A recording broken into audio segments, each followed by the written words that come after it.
नमस्कार बंधुगण थैंक्स आपण मैंने आमठू किसी शुणापी मो ना शेख अब्दुल्ला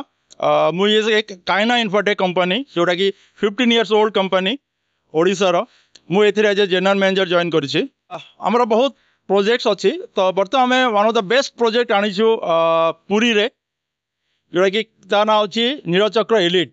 रियली एटा एलिट प्रीमियम क्वालिटी आम दौचु but but but it is in affordable price दौचु जोटा कि लोक मैंने प्रीमियम जिनस पाइबे किंतु एफोर्डेबल पाइबे पॉकेट को जमती कष्ट न hub this is the objective पछे आमर आउ है कि आम जे चेयरमैन अच्छी आमर मैंने ये आमर बोर्ड ऑफ डायरेक्टर्स आम कंपनी क्वालिटी रे कौन सी कंप्रोमाइज करे नहीं this is the beauty of this organization कि क्वालिटी रे कंप्रोमाइज आम जहाँ भी देवु one of the best quality product देवु सब जो प्रोडक्टा लॉन्ग लास्टिंग आउ गोटे मेन जिन कहूँ कि आम जहाँ भी एम्यूनिटी देचु आम ओनली देखी ना हूँ कि देखा कमी लगे आम माइंड चिंता कर एम्यूनिटी 20-50-100 वर्ष चले जमी कम रु कम आप मेंटेनेंस खर्च हम ताकू दृष्टि रखिकी आम तैयारी करछु कि लोक मैंने ओनली वर्तमान पर संतुष्टि न होगी शह वर्ष जो मैंने पर जो आसुवे फैमिली मेंबर से मैंने एमती एंजॉय करूँ से हिसाब में देचु आम बहुत मॉडर्न एम्यूनिटी सांगे देचु आउ मारुति पाटपुर बेसिकली जगह जोटी की डेवलपमेंट बहुत हम कौन लोक मैंने वर्तमान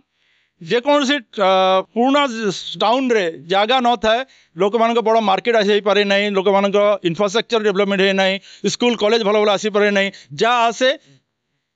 मेन टाउन रु टिके हटिकी आसे जोटा कि आमर मारुति पाटपुर जहाँ डेवलपमेंट बर्तमान हम सब मारुति पाटपुर रे प्राय डेवलपमेंट होची से एरिया रे आमर what is called Vande Bharat रो ये मेंटेनेंस डिपो होची आहुरी विभिन्न प्रकार होटेल्स माने आउसी तो मारुति पाटपुर इज बर्तमान रॉकिंग प्लेस हम जो मैंने इन्वेस्ट करना चाहते यहाँ से ROI will be more high हम comparison to other town town भितर प्रोजेक्ट को जदी किनिया पई चाहबो किछि कांटेक्ट नंबर की एड्रेस किछि हमर ऑफिस अछि आमर पुरी रे ऑफिस अछि आमर नीलचक्र रेसिडेंसी बली मंगलाहाट चक्कर गोटे ऑफिस अछि आ गोटे आमर हेड ऑफिस अछि आमर नयापल्ली अच्छी N1 187 नयापल्ली अच्छी आपण मैंने आम नंबर से चाहिए दे पारे तो आसिकी आमको कांटेक्ट करूँ आम ऑफिस को आम आपको डिटेल्स अबाउट द प्रोजेक्ट आप एक्सप्लेन करवा जदि आपको भल लगिला ताहले आम आपको आमर साइट विजिट आम करेबू तापर आप डिसीजन नहीं पारे कि केदूर आपको यहाँ भल लगुच।